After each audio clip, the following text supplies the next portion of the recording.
guys, so it's the night before I'm actually leaving to travel from New Hampshire back to Brooklyn, New York, and my flight is only like a half-hour flight, so I think I'll only be flying for about like 2-3 hours tops from the time I leave in the morning.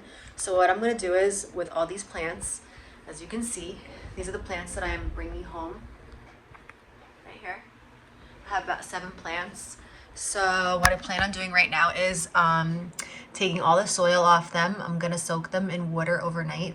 This is just my little experiment to traveling, and I'm just gonna document it and vlog it for you guys in case you do travel and buy plants. So I looked it up online. TSA says that you can travel with plants. You can travel with them actually in the pots. Just have to be in a carry-on. So what I'm gonna do is carry this onto the plane, and I'm gonna document and let you guys know. But I'm going to also make a video of me washing the plants and taking everything off the root system. And this is my first time doing something like this. So hopefully all the plants live and they do well. If not, it's a learning experience. All right. So the first plant on my list is the philodendron ring of fire. So I got this plant the other day in New Hampshire at, what was the place, Britt? Where did we go? Wentworth. Wentworth greenhouse. Wentworth what? Greenhouses. Greenhouses.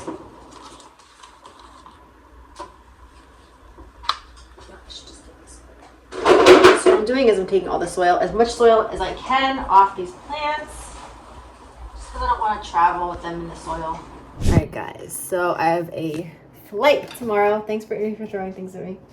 To Boston tomorrow. No, to New York from Boston. It's only a 30-minute flight.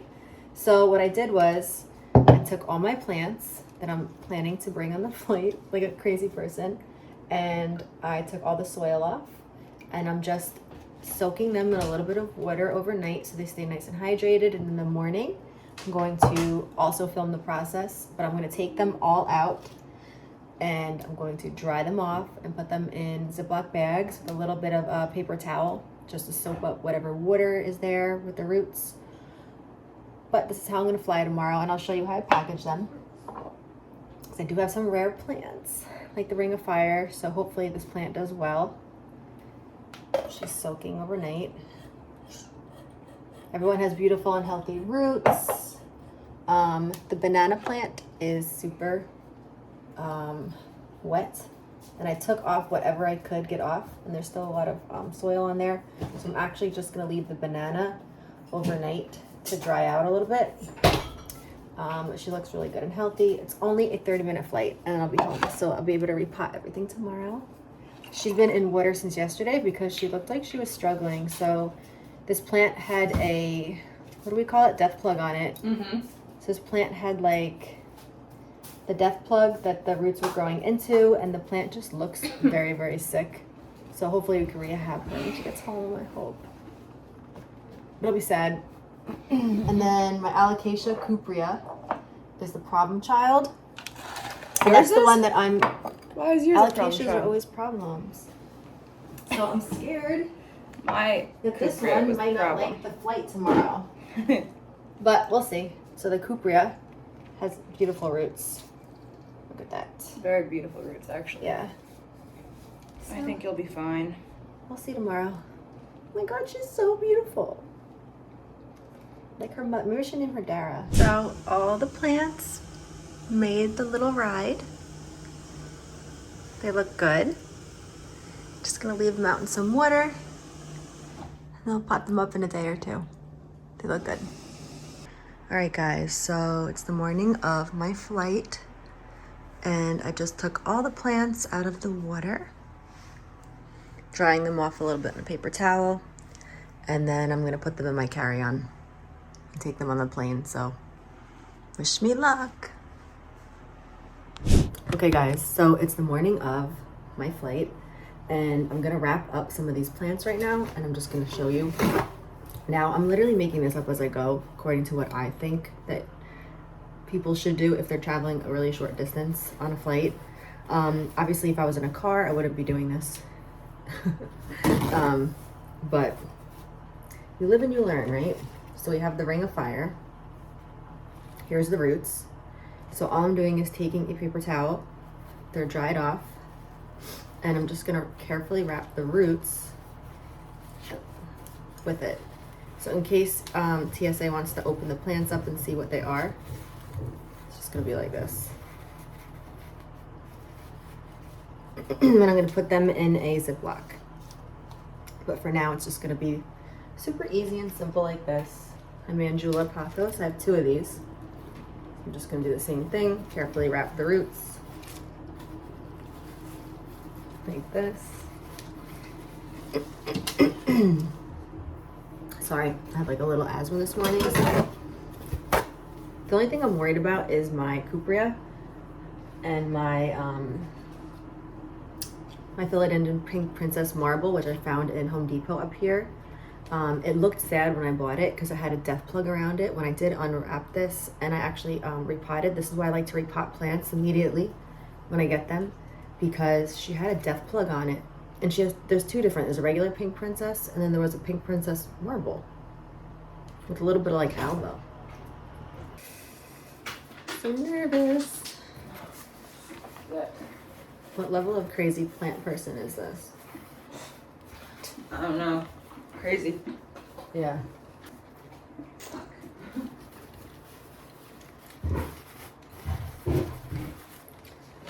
So then what I'm gonna do is take the Ziploc and kind of just put them in the Ziploc to keep it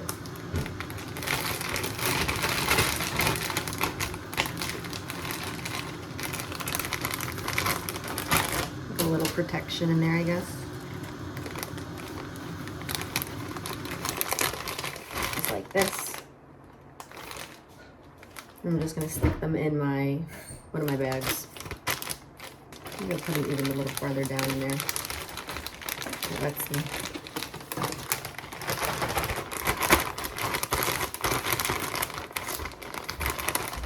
That's pretty good.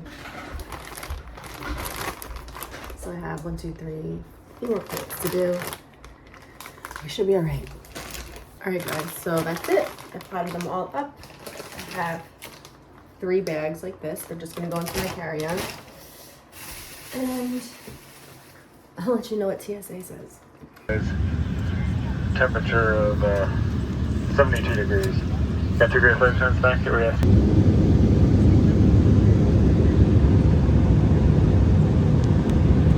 All right, guys, I literally just got home, and I know my lighting right now does not look great, but because of time constraint and just getting home off the flight, I want to get these plants into some water because they are starting to yellow a little bit. I'm gonna make a video about the whole entire process of what I did and probably what I could have done a little bit better. But here's the banana. It did well. I did notice that it does have a lot of little scratch marks and a little bit of damage, especially the new leaf coming out got damaged. But honestly, you know, I kind of assumed that this kind of stuff was going to happen on this travel. It's very dry, so what I'm gonna do is I'm gonna put all these plants into water right now. I'm kind of just gonna let them sit in water overnight and kind of get reacclimated. So what I have here is some tap water, and I also have a little bit of fresh rainwater that I collect. So I'm just gonna put her into here. And I think I'm gonna put my cupria. I'm just gonna leave her here for now, I guess, actually. Put a little bit more fresh water, kind of like what I do when I get an import and I wanna rehydrate them. So I kind of am just gonna rehydrate. If I was traveling a longer distance, and I didn't even think I was gonna buy plants in New Hampshire, to be honest. So if I was traveling and I had more time to prepare, I would have potted these differently, but I think they're fine for the short travel today. So I woke up at about maybe 9 in the morning. Then I took all the plants out of water because I had them soaking in water overnight. I kind of have a little bit of this damp paper towel on here. Here's my cupria. You know, these plants need water. And she did pretty good. I don't see much damage. The back of the plant got a little bit of I don't know if it's a little bit of like heat stroke or something, but hopefully this plant will be fine. I'm gonna pot her up and just let them, you know, rehydrate for a couple hours, maybe days. I have a little bit of rainwater that I collect, which I think that'll just give them a little bit of an extra boost. I don't want to put too much in because it's a little bit cold, so I don't want to shock them. But you can put some regular tap water in here. So, depending on how the plants look, I might pot them tomorrow. I might give them a few days in water. I'm not really sure exactly. This is my first time ever doing something like this. So also, you know, it's a little bit of damage from flying, but the cupria can be a little bit fussy, so hopefully she'll be all right. Let's see what happens. But she's okay. It's just what we gotta do, right? When we travel and you wanna bring some plants home. All right. I'm very worried about the pink princess that I bought. I'm gonna cut this out. So the pink princess was already damaged when I did find her in Home Depot. Those plants did not look good. So I'm hoping that she recovers and that I can rehab her a little bit, because she had 2 plants, but you see how they're a little bit, her new leaf came out all wonky.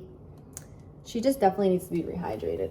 And here's the other one. This is the reason why I bought the plant. So I'm hoping that this plant is okay, because she had the pink princess marble. Look at that. So I kind of don't mind if the other pink princess that was in here doesn't do well. But like I said, we'll see. I'm gonna leave her in water to see what happens. A little bit of rainwater. I collected some more rainwater today outside. I just leave some pots outside and I collect some excess rainwater. So here's this one. Let's see what happens. I think that the banana plant is a pretty hardy plant. She just looks a little sad. But honestly, it was kind of expected for a lot of these plants because, you know, the reason why I took them out of the soil was because it's too many plants. I had about 1, 2, 3, 4, 5, 6, 7, 8 plants, and they're so heavy in the soil, and I didn't want to put the soil with the tissue paper or anything. I just already knew that it was going to be so heavy and so hard to travel with, and then it might have given me an issue. So I said, you know what, I'll do it like this. And it's only going to be for a very short period of time that they're going to be, you know, traveling with me. More rainwater. So I'm really excited about this plant. I cannot get this down by us. This is the, this one did well. This is the pothos, but pothos plants always do well. And they do really well in an out of water propagation anyway, so yeah, I'm not worried about this one.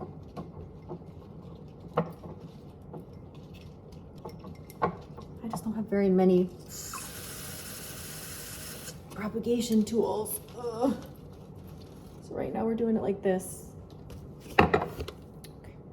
Hi guys, so as you know, I've been traveling all day from Boston, the Boston airport to JFK in New York, which is about, the flight all alone took about like an hour, hour and a half. But today the whole entire plant process was this morning when I woke up, because it wasn't a really long day and I didn't want to take the plants home in the soil because I had so many plants with so much soil and it was going to be very heavy and I didn't want TSA to give me a problem. So what I did last night was I desoiled all the plants. You'll see that in the video before this part, but I just got home and I was just able to unwrap all of the plants. Everything made it, everything looks okay. Some of the plants look a little dehydrated and I'm gonna show you. And I'm gonna show you my like rehydration process, and I'm gonna also show you the stages of how the plants do over the next few days. So if you guys are interested in flying with plants, let's say you're on a vacation and you find something that you really love, this makes me more comfortable. There's a few things that I would do differently, and I will talk about that at the end of the video. But for the most part, I did pick plants that I thought would probably be kind of hardy. and weren't going to give me such problems, and they were more established plants with an established root system, except one plant, and I will show you that. So the banana plant was the plant that I thought that would actually do the best, and the plant leaves look a little bit withered and a little bit damaged, but I do notice that those leaves aren't hard. They're kind of like a soft leaf. But here she is. I did put her in a little bit of rainwater and regular water that I had. So I do collect rainwater, so I wanted to give them that extra like hydration. She is putting out a new leaf. Her new leaf got a little damaged from the flight, and some of the leaves got a little bit damaged on the ends, like they're a little bit brown and stuff. Like this was the healthiest looking plant. Here's her roots. So I am just trying to do a little bit of like that rehydration process. So I will see what she looks like, but here's what she looks like. And I haven't found these plants by me, and I just thought that I couldn't, you know, miss the opportunity to take this plant home. And it was only $14, and I found it at Trader Joe's. So, but yeah, she's putting out new plants, and I know leaves, and I know she'll recover and look beautiful. The plant that I was worried about was my Alocasia cuprea, and here she is. Here's her root system, beautiful. So I am potting her in water. It's a little bit of tap water with the rainwater again. She does have one leaf that looks a little bit like it's gonna yellow, and she's gonna lose that. I'm not sure if that is just from the process of flying and having her out of water for a little bit. I do know that alocasias love water, and but I'm very happy with how she did. We'll have to see in the next few days how she does, because I do have friends that have had issues with cupreas. Even the owner of the plant shop said that he did take one home and it was fussy and the plant didn't do well and the plant died, and he took another one home. So we'll see, but look how healthy this plant is. It's so beautiful. It has so many leaves. So I do think that it's a little bit more of a mature plant. It's not like a starter plant, so hopefully it'll do well. I don't want to get to the pink princess yet, because that is the plant that I'm worried about. The pothoses always are such hardy plants, so I knew these would do well. So I just have them sitting in water in a day or two. I'm just going to repot them up. I also have to working on my living plant wall, and I'm going to show you the process of that and what I do and what I'm going to do in another YouTube video. So I will probably keep these out for a day or two, and then maybe I can get my dad to come up here and help me out with the wall. So that was my new, which one is this? I want to say lemon, no. Global Green pothos. I'm sorry, Global Green. I did get 2 Global Greens. It was in one big plant, and I did give my friend a cutting of the Global Green. I haven't been able to see these in New York, so I was super excited, and I knew I had to grab these. And also they're really inexpensive, and they were at Home Depot in New Hampshire. So I said, you know, I'm just gonna travel with these plants. If they live, they live. They don't, they don't. But these are plants that I have not seen in the New York area yet. I definitely haven't seen a Mandula pothos. Now, these look a little bit like the Snow Queen or the Marble Queen. And here's the roots on these. Really big, really nice and healthy. So I do know that these plants are hardy and they're gonna do well. So I'm not worried about the pothoses at all. I did get 2 Mandulas, because I just think they're so pretty, and I know that they're gonna look so nice added to my living wall collection, because I want to start dispersing a couple other colors in that living wall, because it's just all green right now. So I wanted to get a little bit of variegation, and I definitely want to get a Pearls and Jade or an Enjoy. Those are on my list too. They only had huge ones in New Hampshire, and I didn't want to take a plant that was so big home. And then one of my wish list plants was the philodendron Ring of Fire. It's variegated. This is the newest leaf, and she's putting out a new leaf here. I did name her Soraya, and I'm pretty sure Soraya is the girl from the ring. So I kind of said, ooh, yeah, I want to name her from the ring. It's kind of creepy, but kind of cool. So yeah, here's her newest leaf. It kind of has that little bit of like fiery color to it. Really pretty. The plant did well. I did cut off a piece here because it was just damaged from the plant shop anyway. I already did my acclimation process to these plants, because me and my friend had them in her house for a few days So we did wash them off and clean them. So the plants are all very clean before I took them home. So I'm not gonna like quarantine or do anything weird with them. Here is my really cool but really sad find. I got this one. There's 2 pink princesses in here. There is a regular pink princess that is struggling. And there is I'm trying to separate them. I keep touching her, I don't want to touch her too much. So there's a regular pink princess in here that is struggling right now. It was struggling when I took it home from Home Depot because these plants were shoved in the back. This one was a little bit overwatered, and this one has a death plug on it. So if you know what that is, sometimes I always repot my plants and I always check the roots because this had a mesh plug on the bottom of the plant that it was trying to go around, and the pot was so big for the tiny little root system. So I'm actually very glad that I'm trying to rehab this plant because this is it was labeled a philodendron pink princess, but this is a philodendron pink princess marble. Now the marble king that we saw over the weekend, which you'll see in one of my plant videos, was a $600 plant. These were 2 for $20. So you know what? If they live, they live. If they don't, maybe I can rehab it. Maybe we'll see what goes on. But if you can see that variegation with this is so pretty, so pretty. And she has 2 beautiful leaves. And then she also had it has a little bit of like elbow in it, and the other pink princess. It was such an interesting plant. You can see the white color, and then it also has that marble, and they're 2 different plants. So I figured, let me just take it. Let me see what happens. The worst that happens is it doesn't make it. But, you know, maybe I could find some pink princesses over here in New York. But honestly, I haven't been able to find one, and I haven't been able to find one for this price. So I'll follow up in a few days when I do repot the plants, and we'll follow up and we'll check them out and see how they did. So thank you guys for watching. See you soon.